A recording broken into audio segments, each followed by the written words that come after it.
अरे बहू, छोटी बहू, बड़ी बहू, कहाँ चली गई तुम दोनों? तुम्हारे पिताजी शहर से आ गए हैं, कोई चाय पानी तो पूछ लो। जी माँ जी, ये लीजिए चाय। पिताजी, आपकी यात्रा कैसी रही? आपका स्वास्थ्य तो ठीक है? हाँ बहू, मेरी यात्रा सही रही और मैं तुम सबके लिए खुशखबरी लेकर लौटा हूँ। छोटी बहू कहाँ है? राघवेंद्र ऐसा बोलता ही है कि तभी वहां पर रीना, जो कि शहर की फैशन क्वीन और इंस्टाग्राम वाली देवरानी थी, हॉल में आ जाती है। अरे पिताजी, आपने मुझे बुलाया? मैं बस मेकअप करके आ ही रही थी। बहू, मैंने तुम्हारे देवर और अपने छोटे बेटे मोहित के लिए लड़की देख ली है। पास की गांव में लड़की पढ़ी लिखी और काफी सुशील है। मुझे बेहद पसंद आई है। तुम फोटो देखो। अरे वाह, मुन्ना की शादी! अब तो हम राजसी ठाट दिखाएंगे। राजसी मतलब भाभी, आप वही पुरानी बनारसी साड़ी पहनेंगी।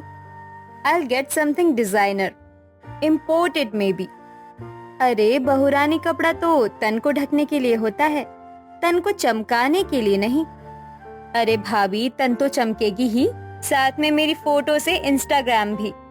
राघवेंद्र जी जब छोटे बेटे मोहित की शादी की खबर सुनाते हैं तो घर में मिठाई नहीं, बहू की नजरों में मसालेदार जलन की खुशबू घुल जाती है।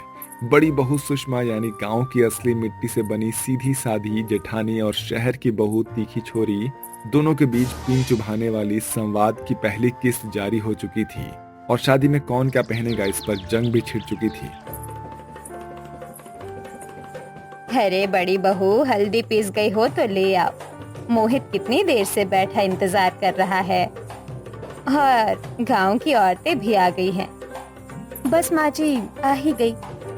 भाभी जी, ये बेसन खुद पीस कर लाई। कितना रॉ लग रहा है ना। हम तो देसी हैं बहुरानी, हमारी हल्दी से ही दमकती है दुल्हनिया, तुम जैसी डब्बे वाली हल्दी से नहीं। एक्सक्यूज मी, ये फॉरेस्ट हर्ब वाली हल्दी है, इम्पोर्टेड स्किन ब्राइटनिंग के लिए बेस्ट है। हमारे गांव की हल्दी तो ऐसी है कि चूहा भी खा ले तो सुनहरा हो जाए। हम तो मेकअप के साथ ही रहते हैं। भाभी जी, आपकी तरह दिन में 3 बार मिट्टी नहीं लगाते। और इस तरह हल्दी का रंग तो मोहित के गालों पर चढ़ा ही, लेकिन बहुओं के दिलों में अलग ही रंग खिल रहा था। सुषमा अपनी देसी खुशबू में रमी हुई थी तो रीना फैशन की चमक में खोई हुई थी। माँ जी, शादी में खीर जरूर बनाऊंगी, मोहित जी को बहुत पसंद है। बिल्कुल बहू, तू तो दिल से करती है हर काम। हाँ Payal, make sure the gown is ready by tomorrow. Satin base, pearl work and it should be exclusive. कपड़ा बदन पे होता है रीना बहुरानी, लेकिन पहनावा दिल से निकलता है। ऐसे ही सब अपने अपने कामों में लगे हुए होते हैं। कुछ घंटे बाद राघवेंद्र सभी को बातचीत के लिए बुलाता है। शादी के कुछ ट्रेडिशन भी हैं, ये गांव की शान है। पिताजी, ट्रेडिशनल तो होगा, लेकिन टच मॉडर्न भी होना चाहिए। ऐसे ही तो लोग इंस्टाग्राम पर फॉलो करते हैं। पिताजी, मैं सोच रही थी कि अपने हाथ से कुछ कढ़ाई करूं। माँ जी की पुरानी साड़ी है ना, उसमें नया डिजाइन डालूंगी। भाभी, वो तो अच्छा आइडिया है, बस आप सोशल मीडिया पर मत डालना, लोग कंफ्यूज हो जाएंगे ये ड्रेस है या पर्दा। कोई बात नहीं बहुरानी, पर्दे भी अगर अच्छे हो तो कमरे की शान बढ़ा देते हैं। बिल्कुल सही बड़ी बहू। चलो ठीक है, सभी अपने अपने काम पर लग जाओ, अब शादी में दिन ही कितने बचे हुए हैं। जिसके बाद घर की बड़ी बहू गांव के दर्जी के पास जाती है और अपने ड्रेस के लिए कागज पर डिजाइन बनाती है। रामू भैया, ये देखो, गोटा पट्टी इधर लगेगा, कमर में बेल्ट होगी, पीछे जरी का फूल। बहू जी, आप तो सच में डिजाइनर हो। शुक्रिया रामू भैया। और इस तरह गांव की बहू अपने टैलेंट के अकॉर्डिंग अपने लिए ड्रेस तैयार करवा रही होती है, तो वहीं शहर की बहू अपने लिए ड्रेस लेने शहर के सबसे अच्छे बुटीक जाती है। ये वाला गाउन दिखाओ ना, जिसमें सरोवर्स की क्रिस्टल लगे हो। मैं चाहती हूँ सबकी नजर मुझ पर हो। मैम, ये वाला इम्पोर्टेड है, बिल्कुल सेलिब्रिटी वाला। परफेक्ट, ये पहनूंगी मैं देवर की रिसेप्शन में। इस बार देखती हूँ कि मेरी जेठानी मुझसे कैसे जीतती है। इसके बाद रीना अपना महंगा रिसेप्शन ड्रेस लेकर घर आ जाती है और इस तरह दोनों बहुएं अपने अपने रंग में रमी हुई होती हैं। एक अपने हाथों से अपनी पहचान बुन रही होती है तो दूसरी ब्रांड्स में अपनी पहचान ढूंढ रही होती है। ऐसे ही कुछ दिन बीत जाते हैं। बड़ी बहू रानी, ये लहंगा तो आप पर सच में बहुत जचेगा। आपने जो डिजाइन दिया था मैंने तो बस उसी को बनाया है। सच में देखने वाले तो बस देखते ही रह जाएंगे। अरे रामू भैया, जचेगा भी क्यों नहीं, आखिर इसे मैंने खुद से जो डिजाइन करवाया है, वो भी पुरानी साड़ी, कुछ जड़ी गोटे लगवा कर। ऐसा कहकर सुषमा रामू भैया को पैसे दे देती है और अपना लहंगा लेकर घर आ जाती है। ऐसे ही तेजी से दिन बीत रहे होते हैं। अब विवाह का दिन भी आ जाता है। जिस दिन मोहित की बारात उठती है उस दिन घर में सिर्फ शहनाई नहीं बजती, बहुओं के दिलों की खटक भी कुछ ज्यादा ही तेज हो जाती है। एक तरफ चमकते क्रिस्टल, दूसरी तरफ देसी गोटा, एक तरफ इंस्टा रील्स तो दूसरी तरफ हाथ से बुनी हुई रेखाएं। अब देखना ये था कि कौन ले जाएगा वाहवाही का असली माला। बड़ी बहू ने खुद मंडप के लिए फूलों की तोरण बनाई है। अब ऐसे काम करने वाले मिलते कहाँ है शहर में। माँ जी देखिए ना, मैंने क्या मंगवाया है, लेड फूल, इम्पोर्टेड। रात में ऐसे चमकेंगे जैसे आकाश में तारे उतर आए हों। हमारे फूल तो खुद महकते हैं रीना बहू रानी, बिजली जाए तो भी खुशबू नहीं जाती। हंसी आई भाभी, पर आपकी बात में भी दम है। मैम, आपके स्किन पर ये ग्लो प्राइमर लगा दूं? इससे फोटो में झिलमिलाएंगी। ऑफ कोर्स डार्लिंग, मुझे टुनाइट की क्वीन बनना है। इस बार भाभी से 1 इंच पीछे नहीं। एक और रीना अपने मेकअप रूम में अपने आप को तैयार कर रही थी तो वहीं दूसरी ओर सुषमा अपने कमरे में आईने के सामने कढ़ाई वाला लहंगा पहन रही थी। अम्मा कहती थी, जो दिल से तैयार हो वही सबसे सुंदर लगती है। चलो आज देख लेते हैं उनकी बात में कितना दम है। इसके बाद पूरे परिवार वाले बैंकेट हॉल में पहुंचते हैं जहां एक और दूल्हा दुल्हन खड़े होते हैं तो दूसरी ओर मेहमान। कुछ देर बाद रीना ने जैसे ही सैटिन गाउन के साथ स्टेज पर कदम रखा, कैमरे चमक उठे। स्वरोक्सी का ग्लिटर, हाई हील्स की टक टक, बालों में पर्ल क्लिप्स, सब कुछ पार्टी परफेक्ट था। वाह रीना, बिल्कुल फिल्मी लग रही है। देखो तो लोग सेल्फी के लिए लाइन लगा रहे हैं जैसे। अब मासी जी, लोग तो आएंगे ही मेरे साथ सेल्फी खिंचवाने, रील बनाने, बिकॉज मैं इतनी सुंदर जो हूँ। अभी रीना ने इतना कहा ही था कि तभी सुषमा की एंट्री होती है जो कढ़ाईदार लाल गुलाबी लहंगे, गोटा पट्टी वाला दुपट्टा के साथ आती है। उसके साथ गांव की छोटी बच्ची भी आई हुई होती है। अरे वाह, ऐसी बहू तो किस्मत से मिलती है, जैसे गांव की रीत चलकर स्टेज पर आ गई हो। लोग इसे ज्यादा नोटिस कर रहे हैं क्या? लग रहा है मेरा ड्रेस मेरी जेठानी के सामने फीका पड़ रहा है। ऐसे ही कुछ घंटे बीत जाते हैं तभी एक अनाउंसमेंट होता है। अब पेश है बहुओं की टक्कर, देसी ठुमका वर्सेस डिजाइनर स्टेप। तो सबसे पहले बारी आती है इस घर की छोटी बहू यानी रीना जी की। इसके बाद रीना स्टेज पर जाती है और फैशनेबल अंदाज में डांस करने लगती है। वो डांस करते हुए इतना इतराती है कि बस गिरने ही वाली होती है, तो जैसे तैसे खुद को संभालती है। तो दोस्तों, अभी हमने इस घर की छोटी बहू का डांस देखा और अब बारी है इस घर की बड़ी बहू यानी सुषमा जी का। नहीं नहीं माँ जी, मुझे तो नाचना भी नहीं आता। मैं तो कहीं गिर ना जाऊं, मुझे तो बस यही डर लग रहा है। अरे बड़ी बहू, तू इतना क्यों घबरा रही है? देख, छोटी बहू ने भी तो डांस किया है, तू भी कर दे, आखिर तेरे देवर की शादी है। हाँ बहू, फिक्र मत कर, तुझे जैसा आता है तू वैसा कर। जी। इसके बाद सुषमा स्टेज पर जाकर ठुमके लगाती है। उसे जैसा नाचना आता था वो उसी तरह से फुल मस्ती में नाचती है। उसके ठुमके देखकर लोगों की हंसी और तालियां चारों ओर गूंज उठती है। भाभी जी नंबर 1। मैम जरा हंसिए ना। अच्छा, अब फैमिली पिक्चर। सुषमा और रीना पास पास खड़े होते हैं। एक बच्ची रीना के गाउन के क्रिस्टल से खेल रही होती है। आपका कपड़ा तो सख्त है भाभी जी, पर दुपट्टा इतना मुलायम है। तुम्हारी कढ़ाई हाथ की है क्या? हाँ, दिल से भी है। ये सुनकर रीना थोड़ा चुप हो जाती है। ऐसे ही कुछ घंटे और बीत जाते हैं। और कुछ देर बाद राघवेंद्र, जो उस घर का मुखिया होता है, वो एक अनाउंसमेंट करता है। हमने सोचा था क्यों ना आज सबसे प्यारी बहू चुनी जाए। वोट गांव वालों और घर वालों ने गुपचुप दिए हैं। ये सुनकर सबकी सांसें थम जाती है। इस वर्ष की सबसे प्यारी बहू है हमारी बड़ी बहू, यानी सुषमा। सुषमा का नाम सुनते ही चारों तरफ तालियां ही तालियां गूंज पड़ती है। रीना को ये देखकर काफी बुरा लगता है। ऐसे ही शादी हो जाती है और सभी मेहमानों के जाने के बाद रीना और सुषमा अकेली खड़ी होती हैं। भाभी, आज मैं समझी, कपड़ा चाहे कितना भी महंगा हो, अगर उसमें अपनापन ना हो तो वो सिर्फ कपड़ा ही रह जाता है, और अगर अपनापन हो तो पुराना पर्दा भी परिधान बन जाता है। अब अगली शादी में आपसे कढ़ाई सीखना है, इंस्टाग्राम रील के लिए नहीं, माँ के लिए।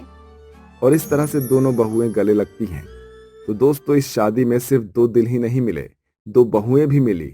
एक ने दिखाया कि परंपरा कभी पुरानी नहीं होती है, तो दूसरी ने जाना कि ग्लैमर भी तब तक अधूरा है जब तक उसमें आत्मा ना हो। अरे ओ यशोदा, चल जल्दी कर, तेरा आज का दिया हुआ मोहलत खत्म हो गया है। अब जल्दी से इस घर को खाली कर दे। अरे मुखिया जी, आप मुझ बुढ़िया पर थोड़ा तरस खाइए। हम इतनी ठंड में भला कहाँ जाएंगे। आप तो इस गांव के माई बाप हैं। अगर आप ही हमारे ऊपर से छत छीन लेंगे तो हम जैसे गरीब परिवार और कहाँ जाएंगे। अच्छा, अब तू यही चाहती है ना कि मैं अपने सारे पैसे भूल जाऊं और दानवीर बन जाऊं? देख, मैं इतना बेवकूफ नहीं हूँ। हर चीज को हानि और मुनाफा के तराजू में तोलता हूँ, और जब से तेरे बेटे बहू मरे हैं तब से लेकर आज तक तूने 1 रुपया भी नहीं लौटाया है। अब चल जल्दी कर। मुखिया जी, मैं आपके आगे हाथ जोड़ती हूँ, पैर पड़ती हूँ, मुझ लाचार बुढ़िया पर थोड़ा तरस खाइए। दादी, दादी क्या हुआ? ये घर तो हमारा है ना, तो ये काका हमें इस घर से क्यों निकाल रहे हैं? बेटा, ये घर कल तक तुम्हारा था, अब से ये घर मेरा हुआ। अब चलो, बहुत हुआ। भोला और शंभू, जल्दी से इनका सामान घर से बाहर निकाल कर फेंक दो और घर में ताला लगा दो। मुखिया के इस तरह से कहने पर उसके दोनों नौकर यशोदा के घर का सामान बाहर निकाल कर फेंक देते हैं और घर के बाहर ताला लगा देते हैं। यशोदा मुखिया से बहुत विनती करती है, लेकिन वो उसकी एक नहीं सुनता और चुपचाप वहां से चला जाता है। दादी, दादी, हम कहाँ जाएंगे आज? आज तो बहुत ठंड भी है। वो बुरे काका ने हमें तो घर से ही निकाल दिया। फिक्र मत कर मेरे लाल, अगर ऊपर वाला ही एक रास्ता बंद करता है तो वो हम जैसे गरीबों के लिए कई रास्ते खोल भी देता है। ऐसा कहकर यशोदा अपने पोते को लेकर वहां से जाने लगती है। दरअसल ये कहानी है यशोदा की। आज से कुछ साल पहले यशोदा का एक हंसता खेलता परिवार था, जिसमें उसके बेटे आलोक और बहू सुमन और 7 साल का पोता चिंटू भी था। सुमन, मैं खेत पर जा रहा हूँ ना, आज दोपहर का खाना तुम माँ से भिजवा देना, ठीक है? खुद मत आ जाना, वैसे भी तुम्हारी तबीयत खराब है ना? और हाँ, हमें कुछ दिनों के बाद शहर जाना है तुम्हारे इलाज के लिए। जी मैं अब बिल्कुल ठीक हूँ, आप फिक्र मत कीजिए। डॉक्टर साहब ने जो पिछली दवाइयाँ दी थी उसी से मैं ठीक हो गई हूँ। अब हमें शहर इलाज के लिए जाने की कोई ज़रूरत नहीं है। ये बात सुनकर सुमन के साथ यशोदा कहती है, नहीं बहू, जब तक तुम्हारी बीमारी का इलाज जड़ से खत्म नहीं हो जाता तब तक तुम इलाज अपना बंद नहीं करोगी। तुम्हें नहीं पता कि सांस की बीमारी बहुत ही घातक होती है। ये धीरे धीरे अस्थमे का रूप ले लेती है। हाँ माँ बिल्कुल ठीक कह रही है। चलो ठीक है, अब मैं चलता हूँ खेत पर, है ना? ऐसा कहकर आलोक अपने खेत की ओर जाने लगता है। कुछ समय चलने के बाद वो अपने खेत पर जाकर काम करता है। ऐसे ही कुछ समय बीतता है और वहां पर गांव का मुखिया आता है और आलोक से कहता है, अरे आलोक बेटा, तुमने इस बार का ब्याज नहीं दिया, तुम्हारी जोरू ठीक तो है ना? जी जी मुखिया जी, वो बिल्कुल ठीक है। आपका बहुत बहुत शुक्रिया जो आपने पिछली बार हमें कुछ पैसे उधार दे दिए थे। आपका धीरे धीरे करके सारा पैसा चुकता कर दूंगा मैं। ठीक है, चलो अब मैं चलता हूँ, राम राम। दरअसल इस गांव का मुखिया बहुत ही लालची था। उसने धीरे धीरे करके अब तक गांव के अधिकतर घर को अपने नाम कर लिया था। वो अक्सर ऐसे ही गांव वालों से चालबाजी करके उन्हें अपने दिए हुए उधार के नीचे दबा लेता था और उनके घर को अपने नाम कर लिया करता था। ऐसे ही समय बीतता है और एक दिन आलोक और सुमन इलाज के लिए शहर जा रहे होते हैं कि तभी एक ट्रक वाला उन्हें ठोकर मारकर चला जाता है और उन दोनों की वहीं पर मृत्यु हो जाती है। हे भगवान, तू इतना निर्दयी कैसे हो सकता है? तू एक माँ से उसका बेटा और एक बेटे से उसके माँ बाप को कैसे छीन सकता है? अब हम किसके सहारे जिएंगे? दादी दादी, माँ पिताजी को क्या हुआ? वो मुझसे कुछ बोल क्यों नहीं रहे? वो मुझसे गुस्सा है क्या? बोलो ना दादी। नहीं मेरे लाल, वो तुझसे गुस्सा नहीं है, बल्कि इस दुनिया से नाराज हो गए हैं। एक तरफ यशोदा अपने पोते के साथ अपने बेटे और बहू के लिए शोक मना रही थी, तो वहीं मुखिया का एक नौकर एक कागज पर आलोक का अंगूठा का निशान लेकर वहां से चला जाता है। जैसे तैसे यशोदा अपने बहू और बेटे का अंतिम संस्कार करती है। एक दिन बाद, देखो यशोदा बहन, अभी मुझे कहना तो नहीं चाहिए था, लेकिन मैं तुम्हें बता दूं कि तुम्हारे बेटे ने ये घर मेरे नाम किया था ताकि वो अपनी पत्नी का इलाज करवा सके। तुम्हें तो इसके बारे में पता ही होगा ना? नहीं मुखिया जी, मुझे इस बारे में कुछ नहीं पता। अच्छा, तो क्या मैं झूठ बोल रहा हूँ? ये कागज झूठ बोल रहा है। इसमें तुम खुद देख लो, तुम्हारे बेटे ने खुद अपने अंगूठे के निशान लगाए हैं। अब देखो, मैं कुछ नहीं जानता हूँ। मैं तुम्हें कुछ महीनों का मोहलत दे सकता हूँ। या तो तुम मेरे पैसे चुका दो या फिर इस घर को छोड़कर यहाँ से चलते बनो। ऐसा कहकर मुखिया वहां से चला जाता है और ये थी यशोदा की अब तक की कहानी। आइए अब आगे जानते हैं कि यशोदा के साथ और क्या क्या होने वाला है। यशोदा आज अपने घर से बेघर हो गई थी। वो अपने पोते को लेकर ऐसे ही चलती रहती है और एक जंगल में पहुंच जाती है, जहां उन्हें एक साधु मूर्छित अवस्था में दिखाई देते हैं। दादी दादी, वो देखो, वो बाबा वहां पर गिरे हुए हैं। हाँ बेटा, चल चल, जल्दी चल चिंटू। बेटा देखना, कहीं आसपास पानी है क्या? जी दादी। इसके बाद चिंटू इधर उधर पानी ढूंढ कर लेकर आता है और साधु के ऊपर छिड़क देता है, जिससे उन्हें होश आ जाता है। बहुत बहुत शुक्रिया बेटे, और आपका भी। अगर आप दोनों नहीं होते तो आज मैं इस जंगल में किसी जानवर का शिकार बन जाता। आपका बहुत बहुत धन्यवाद। अरे महाराज जी, इसमें शुक्रिया बोलने वाली क्या बात है? जी, वैसे आप इस जंगल में क्या कर रहे हैं? लग रहा है आप किसी समस्या में हैं। साधु के इस तरह पूछने पर यशोदा अब तक बीती हुई सारी घटना साधु महाराज को बता देती है, जिसके बाद वो साधु उनसे कहता है, मैं अभी इस समस्या का निवारण कर देता हूँ, चलिए आप मेरे साथ। ऐसा कहकर वो साधु चिंटू और यशोदा को गांव के खाली जमीन के पास लेकर जाता है और कहता है, चिंटू बेटा, तुम्हारे निर्मल हाथों ने मेरे ऊपर पानी की कुछ छींटे मारी थी। तुम सच में भगवान के अवतार हो। ये लो, ये जादुई छड़ी, तुम इससे जो भी मांगोगे ये तुम्हें दे देगा। सच में? मैं घर मांगूंगा तो घर भी मिलेगा? हाँ मेरे बच्चे। साधु के इस तरह कहने पर चिंटू घर की इच्छा प्रकट करता है और तभी जादू से उस खाली मैदान में एक घर प्रकट हो जाता है। ये देखकर यशोदा और चिंटू काफी हैरान हो जाते हैं। हैरान होने की कोई आवश्यकता नहीं है, ये छड़ी एक जादुई छड़ी है और इस छड़ी से केवल एक साफ दिल का व्यक्ति ही कुछ मांग सकता है। ये तभी आपकी विनती सुनेगा। जी महाराज जी, आपका बहुत बहुत धन्यवाद। कल्याण भवा। चिंटू बेटा, तुम अपना ध्यान रखना और इस छड़ी की सहायता से तुम सबकी मदद करना। ऐसा कहकर वो साधु वहां से चला जाता है। वहीं अगली सुबह ये बात पूरे गांव में फैल जाती है कि चिंटू के पास एक जादुई छड़ी है और वो जादुई छड़ी से गांव वालों की मदद कर रहा है। यशोदा बहन, चिंटू बेटा, मेरी बेटी की शादी है और मुझे कुछ पैसों की जरूरत है।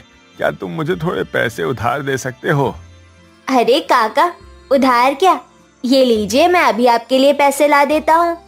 इस तरह बोलते ही चिंटू अपनी छड़ी घुमाता है और जादू से नोटों की गड्डी लखन को दे देता है। लखन ऐसा देखकर बहुत खुश हो जाता है और चिंटू को बहुत सारा आशीर्वाद देकर वहां से चला जाता है अब गांव का हर इंसान यशोदा और चिंटू के पास मदद के लिए आते हैं और जब ये बात मुखिया को पता चलता है तो वो अपने आप से कहता है, अगर ऐसे ही वो दोनों दादी पोते दान करते रहे तो मेरा धंधा तो चौपट ही हो जाएगा। मुझे कुछ ना कुछ उपाय तो करना ही पड़ेगा। ऐसा सोचकर मुखिया अपने नौकरों से उस छड़ी को चुराने के लिए कहता है और नौकर उस छड़ी को कई बार चुराने की कोशिश करते हैं, लेकिन उस छड़ी में इतनी शक्ति होती है कि वो उसे लेकर कहीं नहीं आ पाते हैं और हर बार नाकामयाब हो जाते हैं। ऐसे ही अब इस ठंड के मौसम में तेज बारिश का प्रकोप छा जाता है और पूरे गांव में पानी भर जाता है। चारों ओर बारिश का पानी ही पानी होता है और ये एक बाढ़ का रूप ले लेता है। बचाओ बचाओ, अरे हमें कोई बचाओ। हमारी कोई मदद करो। चल बेटा, यहाँ से जल्दी चल, हमें और भी ऊंचे स्थान पर जाना पड़ेगा, नहीं तो यहाँ भी बाढ़ का पानी आकर हमें बहा ले जाएगा। पर दादी, ऐसे तो हम सब मर जाएंगे ना। वो देखिए, वो पक्षी कैसे आसमान में उड़ते हुए दूसरी जगह जा रहे हैं। क्यों ना हम भी कुछ ऐसा ही करें। चिंटू बेटा, ये मजाक करने का वक्त नहीं है। दादी, मैं मजाक नहीं कर रहा, रुकिए, मैं अभी करके दिखाता हूँ। हे जादुई डंडे, तू अपना कमाल दिखा और गांव वालों के लिए आसमान में एक उड़ता हुआ गांव बना। चिंटू के इस तरह कहने पर एक जादू होता है और सभी गांव वाले और चिंटू एक उड़ते हुए आसमान पर बने हुए गांव में पहुंच जाते हैं और बस रह जाता है तो वो लालची मुखिया। अरे बचाओ, मुझे मुझे मुझे कोई बचाओ, मुझे भी आसमान की गांव में ले चलो। अरे अरे अरे, ऐसे तो मर जाऊंगा यहाँ पे। नहीं, आप बहुत गंदे हो। आपने मेरी दादी को घर से निकाला, बहुत लोगों को परेशान किया। मैं आपको इस उड़ते हुए गांव में नहीं आने दूंगा। बेटा, गांव वालों, मुझे माफ कर दो। अब से मैं कभी भी ऐसी गलती नहीं करूंगा। मुझे माफ कर दो। हाँ चिंटू बेटा, अगर तुमसे कोई मदद मांगे तो तुम्हें उसकी मदद करनी चाहिए, ना कि उसका तिरस्कार। चलो, अब अपनी जिद छोड़ो और मुखिया जी को भी यहाँ पर बुला लो। जी दादी। इसके बाद चिंटू फिर से अपना जादुई डंडा घुमाता है और मुखिया को भी अपने पास बुला लेता है। बहुत बहुत शुक्रिया बेटा। मैं आप लोगों से वादा करता हूँ, इस सब कुछ ठीक हो जाने के बाद मैं आप लोगों का घर और जमीन सब कुछ आप लोगों को सौंप दूंगा। मुझे मेरी गलती का एहसास हो गया है। ये हुई ना काका पते की बात। इसीलिए कहते हैं, बुरे काम का सिर्फ बुरा परिणाम होता है, ना कि अच्छा। क्यों, सही कहा ना दादी? हाँ मेरे बेटे। इस तरह चिंटू अपने पूरे गांव वालों को उड़ते हुए गांव के द्वारा बचा लेता है और एक समय बाद सब कुछ सही हो जाता है।